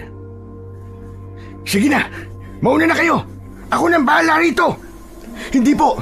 Hindi ka namin iiwan! Magkasama natin sila lalabanan! Humarang ako sa harapan ni Mang Hiner at hinarap ko ang dalawang aswang. Agad kong itinutok sa kanila ang aking sandata. Sa paglukso nila para atakihin ako, mabilis akong umikot sa ere at isinaksak ko sa kanila ang dulo ng kawayan. Saka ako umusal ng orasyon na nakasalin sa Tagalog. Tunugin ang kaluluwa na nagmamay-ari sa dugo na nasa dulo ng aking sandata. Pagkatapos, ubusin ang kanilang lakas hanggang sa matuyo ang kanilang katawan. Bigla akong natigilan nang lumiwanag ang mutya ng palaspas mula sa loob ng aking damit. Kasunod ng pagbalot ng malakas na enerhiya na gumapang sa aking kamay. Hinigop ng mutya ang kulay itim na usok na nanggagaling sa katawan ng mga aswang. At tanging ako lamang ang nakakakita sa bagay na yon. Nagulat si Mang Hiner nang makita ang itsura ng mga aswang na kiwig. Naku po, Diyos ko! Paano mo nagawa yun, Raul? Natuyo ang kanilang balat at tumigas na parang kahoy ang kanilang mga katawan. Sa ako na po ipapaliwanag sa inyo, Mang Hiner. Ang mahalaga, alam ko na kung paano gamitin ang aking kakayahan. Raul, Hindi kaya nakuha mo na ang mutya ng palaspas? Umamin ka nga! Wala pa akong nakukuha ang mutya ng palaspas, Nolan. Orasyon lamang ang ginamit ko sa kanila. Pagsisinungaling ko dahil yun ang unang ibinilin sa akin ng diwende na nakausap ko. Ang ilihim ang tungkol sa mutya ng palaspas. Wala nang oras. Kailangan na nating umalis sa lugar na ito. Agad kaming dumaan sa sinasabing pintuan ni Mang Hiner. Ngunit ganun na lamang ang aming gulat nang tumambad sa aming paningin ang pangkat ni Mang Castor. Nakatayo siya sa unahan ng kanyang mga alagad habang naniningkit ang kanyang mga mata dahil sa labis na galit. Sinasabi ko na nga ba't hindi kayo mapagkakatiwalaan? Lalong-lalo ka na, Hiner. Ang buong akala ba ninyo ay ganun ako katanga para hayaan kayong mag-isa sa tribo ko? Palayaan niyo na kami! Wala naman kami kasalanan sa inyo, ha? Hindi kami kasama sa kung anumang away ng inyong tribo o kahit ng lahi niyo pa. Nagawa ko ng ipinapagawa mo, kaya pabayaan mo na kaming makaalis sa kuta niyo. Hindi ako makapapayag. Mapapatay niyo muna ako bago kayo makaalis sa tribo ko. Isa pa, hindi ko mapapalampas ang ginawa mo sa aking mga tauhan. Nahuli ko na tumingin si Mang Castor sa gawi ng kinaroroonan ng dalawang lalaki na napatay ko. Pinatay mo ang mga tauhan ko, kaya kasama ka na rin sa mga taong dapat kong sigilin. Tsaka paano mo napatay ang mga alagad ko? Anong ginamit mo sa kanila at naging ganun ang itsura ng kanilang katawan? Para silang natuyo na naging kahoy na walang silbi. Wala rin silbi kahit malaman mo pa, dahil ikaw na rin ang nagbigay sa akin ng dahilan para labanan ka, hayop ka, at para tapusin ang lahi nyo. Dahil sa aking mga sinabi, sabay-sabay na nagbago ang anyo ng mga aswang nakiwig. Umingaw sila ng malakas na parabang nagtatawag ng kasama. Agad na sumugod sa aming kinaroroonan ang mga alagad ni Castor. Mabilis din naman akong kumilos at umatake sa kanila ng pasalubong. Inihampas ko sa kanila ang kawayan at tumama yon sa dalawang aswang nakiwig. Tumalsik sila sa kakawayan. Ganon din ang ginawa ko sa iba pang nilalang na umatake sa akin, habang sina Mang Hiner at Nola naman ay abala sa pakikipaglaban sa iba pang mga aswang gamit ang kanila lamang kamao. Hindi maaari! Lumaban kayo! Mga inutil! Huwag kayo magpapatalo! Dahil sa malakas na sigaw ni Mang Castor, bumangon ang aking mga pasyente. Pinagtulungan nila kami. Pinalibutan nila ako. Hinawakan ko ng maigpit ang aking sandata at itinutok ko yun sa kanila. Kasunod ng malakas kong sigaw, isang orasyon ang lumabas sa bibig ko na nagpatigil sa mga aswang nakiwig. Domines! Esto Secor! Paulit-ulit kong inusal ang orasyon na yon hanggang sa manghina ang lahat ng aking mga naging pasyente. Lahat sila ay napaluhod sa lupa dahil sa matinding sakit na nararamdaman nila mula sa tatak nila sa batok. Nagpalit sila ng anyo bilang aswang nakiwig. Lumabas ang usok mula sa kanilang katawan at pumasok yon sa mutya ng palaspas. Hanggang sa maging ordinaryong pusa ang ibang mga alagad ni Mang Castor. Wala na silang kakayahan na magbalik pa sa dati nilang anyo bilang tao. Ano ang ginawa mo? Anong nangyayari sa aking mga tauhan? Ibinabalik ko lang sa kanila ang nararapat nilang anyo. Isang ordinaryong pusa na walang kakayahan. Wala nang silbi at hindi mo na magagamit laban sa mga kaaway ninyong aswang na asmo. Hindi! Hindi maaari! Hindi ako makakapayag! Muling umatake sa akin si Mang Castor kasama ang kanyang mga alagad. Ngunit mabilis akong umikot at gumawa ako ng guhit pabilog sa aking kinatatayuan. Lumitaw ang malakas na liwanag. Napataklob sila ng mga mata at sumuka sila ng kulay itim na likido. Yun naman ang ipinainom kong katas ng sambong sa ibang mga naging pasyente ko. Lahat sila ay bumagsak sa lupa habang nagkikikisay ang mga katawan. Bumubula ang kanilang bibig at tumitirik ang kanilang mga mata hanggang sa higupin ng aking mutya ang kanilang lakas. Namatay ang ibang mga tauhan ni Mang Castor at nang dahil doon, para bang nag-iba ang ihip ng hangin hanggang sa nasabi niya to. Hindi maaari. Hindi ako maaaring magkamali. Ikaw nga. Ikaw ang apo ng pinakamalakas na albularyong mansa sa Tigwar na si Tatay Damian. Bawiin mo ang orasyon at lasod sa kanilang katawan. Susuko na kami. Hindi na kami lalaban. Huli na. Dahil nagawa ko ng kinatatakutan mo. Kung kilala mo pala si Lolo Damian, ngayon palang magdasal ka na. Dahil minana ko ang kanyang kapangyarihan.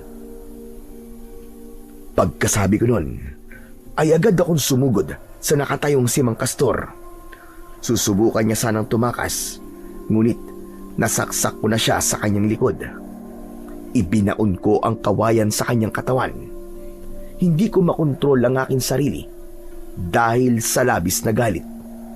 Yun ay dahil sa umaapaw na kapangyarihan ng orasyon na sinaniban pa ng lakas ng mutya ng palaspas.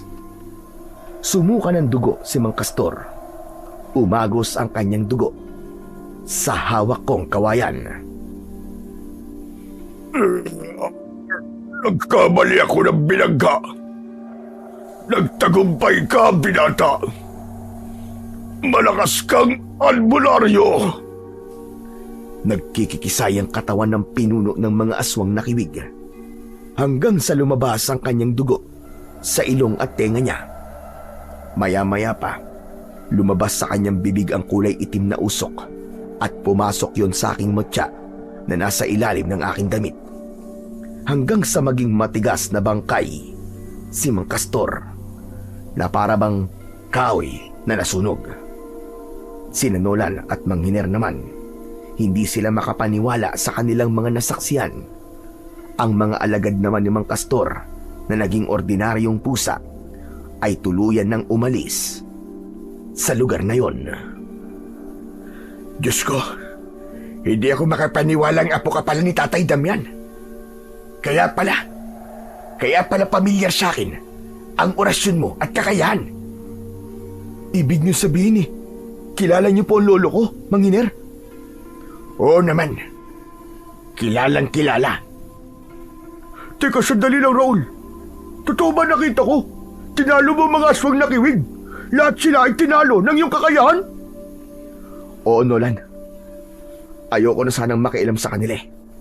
Ngunit buhay na natin na nakataya rito. Isa pa, malakas ang kutob kung hindi nila tayo bubuhayin sa oras na makuha na nila sa atin ang kailangan nila. Kung ganun, dapat na umalis na tayo rito. Baka sumugod pa ang mga tauhan ni Lolo Inok. Baka mahuli nila tayo. Tara na! Hindi pa man kami nakakakbang para umalis sa lugar na yon, ay pinalibutan na nga kami ng mga tauhan ni Lolo Inok. Lahat sila ay may hawak na pana. Nakatutok sa amin na handa ng bitiwan kapag nagkamali kami ng kilos. Ibaba niyo ang inyong mga sandata. Kung ayaw niyo mamatay, hala, sige na. Kunin niyo ang gamit ng albularyo, pati ng kanyang sandata na ginamit sa pinuno ng mga aswang na kiwig. Pakawalan niyo kami! Hayaan niyo na kaming umuwi! Hindi yun mangyayari. Lalo na ngayon na napatunayan kong isang malakas na albularyo si Raul. Magagamit ko siya sa pagpapalawak ng aking teritoryo. Ngayon pa, na napatay niya ang pinuno ng mga aswang na kiwig, magiging madali na rin sa akin ang magpalakas ng puwersa at maggasik ng lagim. Hindi kayo magtatagumpay, mga hayop kayo. mangyayari rin sa'yo ang ginawa ko sa pinuno ng mga aswang na kiwig. Hindi mangyayari yun sa akin dahil mas pagbubutihin ko ang pagbabantay sa'yo. Wala, sige na mga alagad. Sunugin ang tribo ni Castor at ilagay niyo sa gitna ang ating tanda.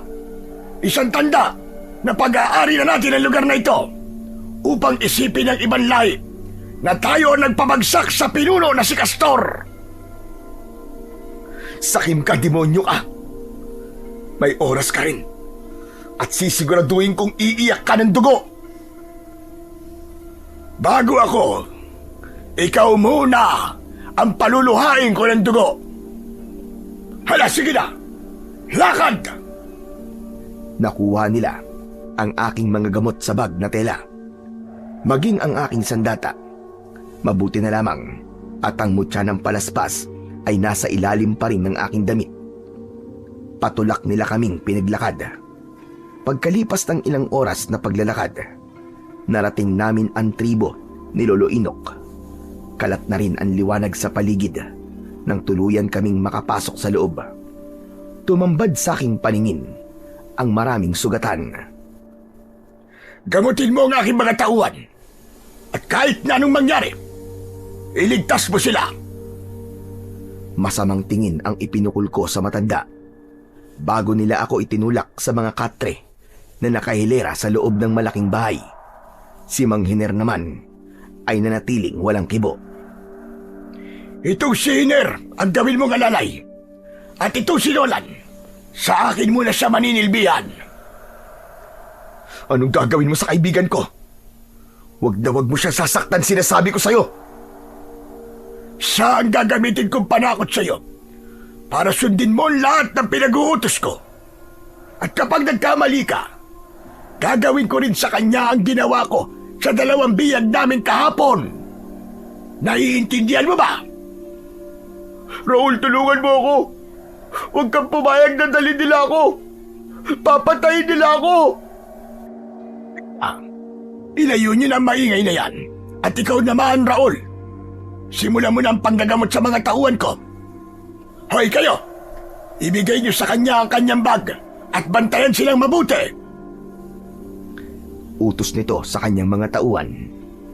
Pagkatapos na maiabot sa akin ng bag ko, ay sinimulan na namin ang panggagamot habang si Mang Hiner naman ay naging alalay ko. Lahat ng ginamot namin ay nilagyan ko ng marka sa batok. Nang matapos kami sa aming ginagawa, ay nilapitan ako ni Mang Hiner. Alam ko, kahit di mo sabihin sa akin, alam kong may tangan ka ng mutya ng palaspas. Ho? Ano pong ibig niyo sabihin? Ang pagkatuyo ng katawan ng mga aswang at pagbabalik sa tunay na anyo ng mga pusa kanina ay palatandaan ng taglay na kapangyarihan ng mutya ng palaspas. Pag-aari ng kulay pulang duwende ang mutya na yan. Huwag ka mag-alala.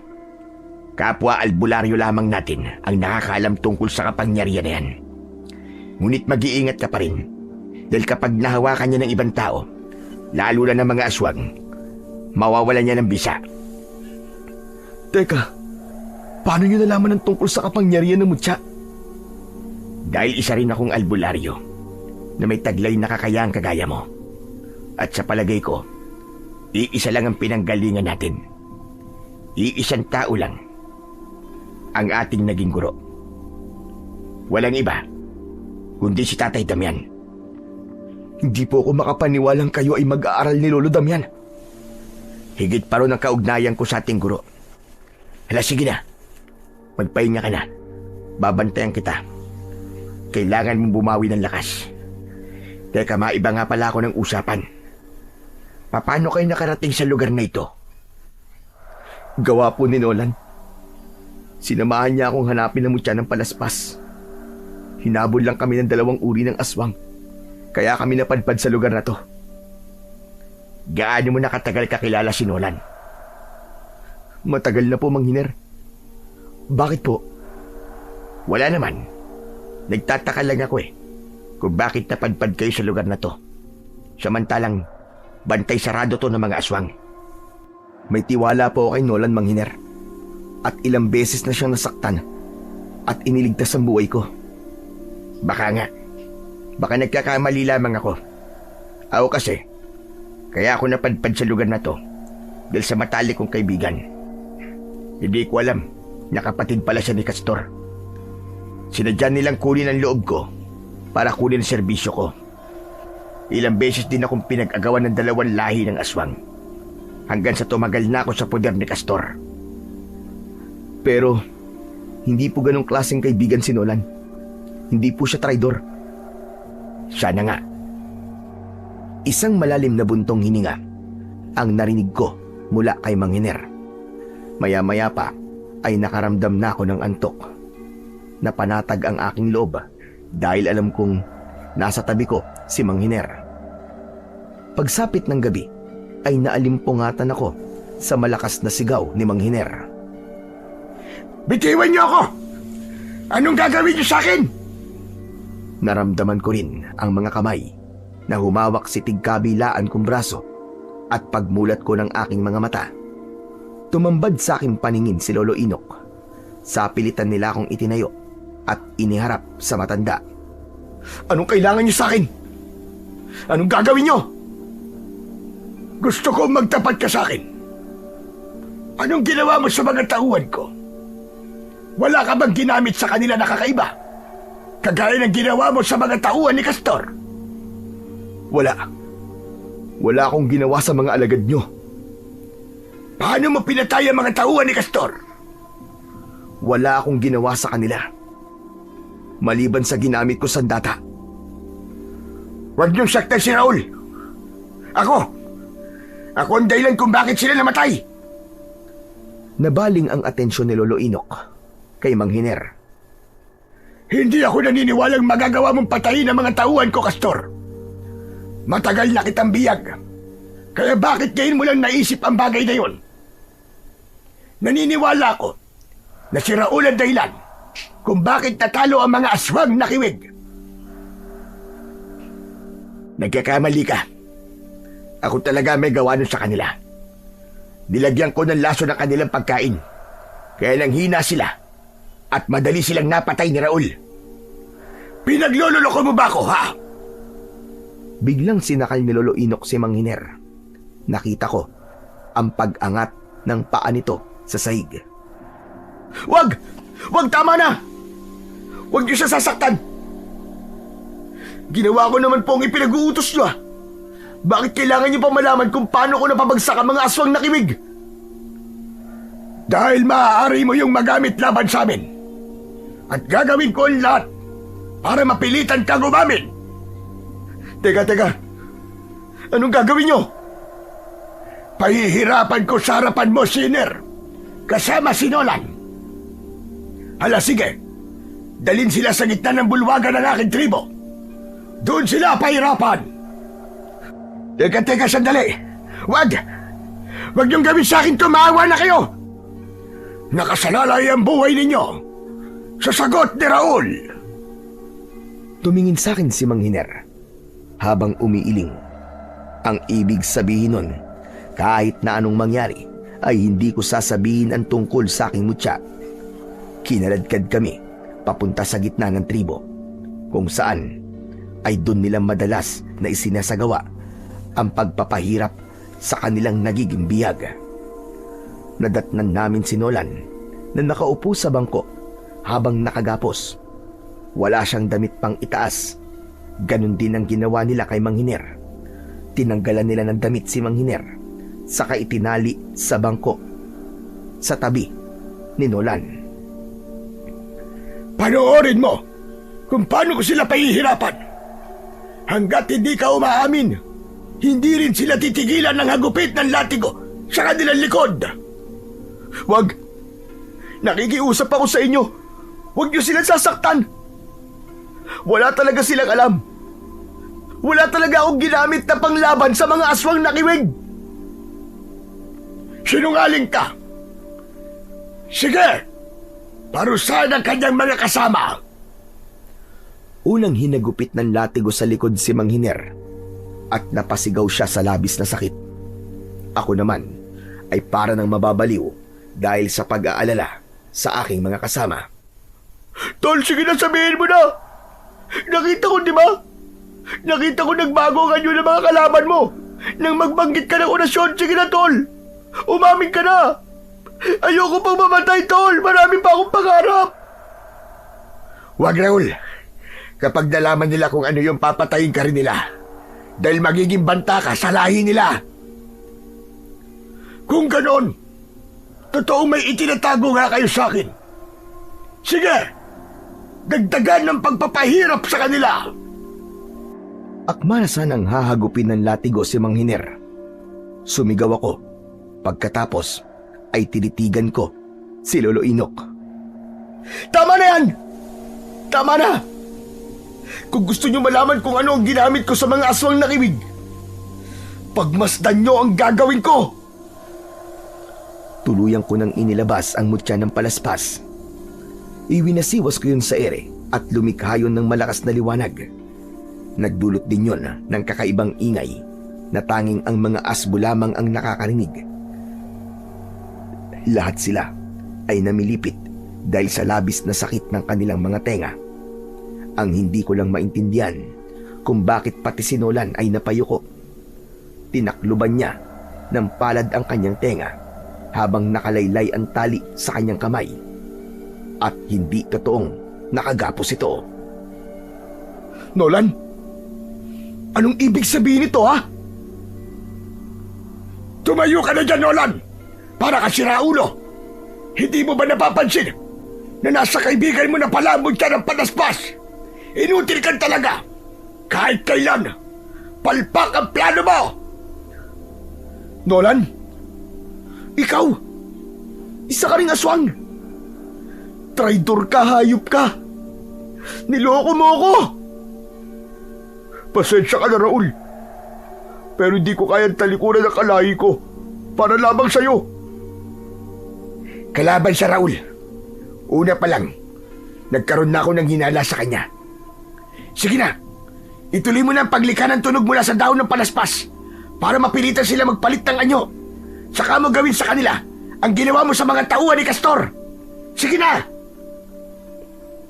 Dahil sa narinig ni Nolan at Lolo Inok sa sinabi ni Mang Hiner, nag-agawan sila sa paglapit sa akin. Ngunit agad kong naiwasan ang tangka nilang paghawak sa mutya ng palaspas. Iwinasiwas ko ang palaspas sa ere at napayo ko ang mga ito dahil sa labis na sakit ng tenga.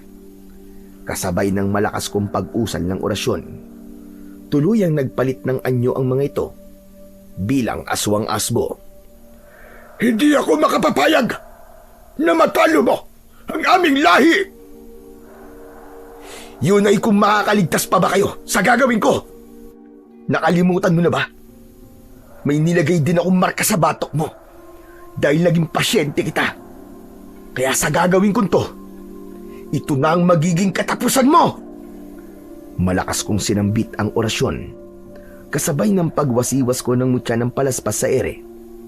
Napaluhod sa lupa ang asbo na si Lolo Inok. Sumuka siya ng kulay itim na likido at mula sa kanyang katawan, lumabas ang usok. Pumasok yun sa aking mutya hanggang sa naging ordinaryong aso si Lolo Inok. Nilapitan ko siya at itinarak ko sa kanya ang dulo ng kawayan hanggang sa tumigas ang kanyang katawan na para bang kahoy. Binawian siya ng buhay sa harapan mismo ni Nolan. Hindi! Hindi! Inatake ako ng kagat ni Nolan. Ngunit naiwasan ko yon. Pagkatapos ay gumanti ako ng palo ng kawayan sa kanyang ulo. Bumagsak siya sa lupa ng pasadsad.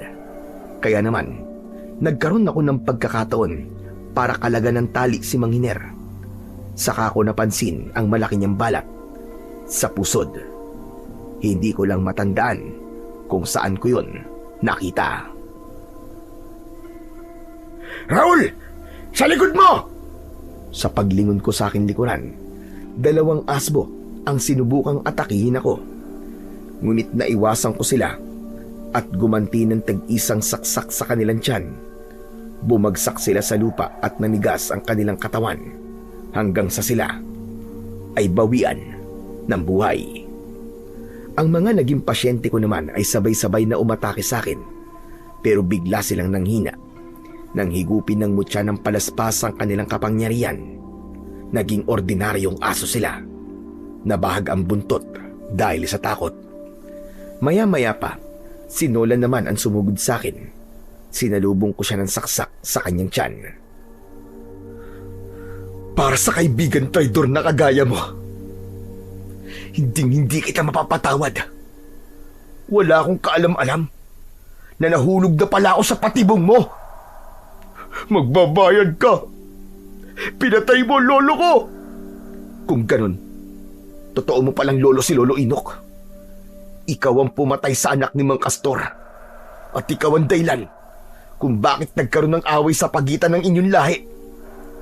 Hayop ka. Nararapat lamang napatayin ka na. Mas ibinaon ko pa ang kawayan sa kanyang tiyan. Nagkikikisay ang kanyang katawan. At sa pagkakataong yun, ginamit ko sa kanya ang orasyon at mutya ng palaspas. Hinigop nito ang kapangyarihan ni Nolan para hindi na siya makapagpalit ng anyo.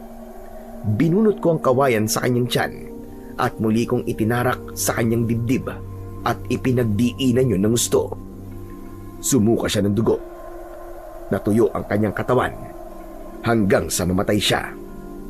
Pagkatapos nun, ay nilapitan ko si Mang Hiner. Mang Hiner, ayos lang po ba kayo? Oo, Raul. Salamat at iniligtas mo ko. Ipinagmamalaki kita. Mahusay ang ginawa mo, anak ko. Natigilan ako dahil sa sinabing yun ni Mang Hiner. Saka ko napatitig sa balat na nasa pusod niya. Bigla kong naluwa nang maalala ang markang yun. Saka ako napatitig sa muka ni Mang Hiner. Naaalala ko na po ang markang yan. Yan ang madalas kong nakikita sa pusod ni tatay. Sa tuwing tinuturuan niya akong gumawa ng marka sa batok nang nagiging pasyente niya.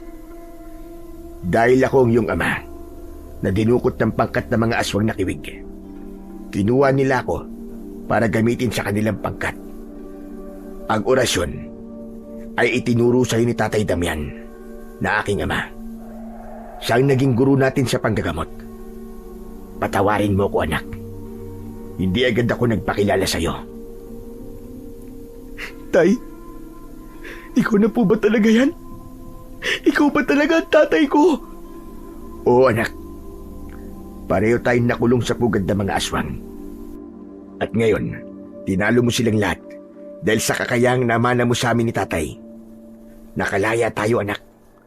Kaya't ipinagmamalaki kita. Mahusay ang ginawa mo. Nilinga ko sa paligid ng aking paningin. Nakita ko ang mga ordinaryong aso. Takot na takot sila sa akin habang bahag ang kanilang buntot. Wala na silang kakayahan na magpalit ng anyo bilang aswang na asbo, anak. Dahil hinigop ng mutya mo ang kakayahan nila. Maigpit kong niyakap si tatay. Hindi ako makapaniwalang matatagpuan ko ang aking ama sa pugad ng aswang. Tay, ano po bang meron sa markang itinuro niyo sa akin? Bakit ganun po yung kalakas? Yun na yan nagsisilbing tatak ng pagsuko ng mga aswang. Kapag may simbolo sila sa batok, gamit ang uling na inilagaan ng orasyon, mapipilitan silang isuko ang kanilang kakayan at magbalik sa pagiging ordinaryong hayop. Si tatay ang nakatuklas sa ganong kakayahan dahil batid niya ang panganib natin ng dalawang lahi ng mga aswang. Naiintindihan ko na po, tay. Kaya pala palagi magkasama ang marka at ang katas ng sambong sa mga bagay na itinuro niyo sa akin nun. Tama ka, anak. At natutuwa ko na pagtagumpayan mo ang laban na ito. Halika na, umuwi na tayo sa dati nating tirahan. Inakbayan ako ni tatay nang lumabas kami ng tribo ng mga aswang na asbo. Natutunan ko na hindi lahat ng kaibigan ay mapagkakatiwalaan. Kung minsan, sila pa pala ang magpapahamak sa'yo. Nagtiwala ako kay Nolan. Kaya naman, nahulog ako sa kanyang patibong. Nalaman ko rin na sinadya ni Nolan nadalin ako sa lugar na yon upang makuha ko bilang albularyo ng kanilang lahi. Pagkalipas ng maraming taon, nanatili na lamang naalaala sa akin ang pugad ng aswang at muling bumalik na sa katahimikan ang baryo namin. Hanggang dito na lamang po ang aking istorya at maraming salamat po sa pagpili nito upang i-upload sa inyong YouTube channel. Mabuhay po kayo at pagpalain ng Diyos na may kapal.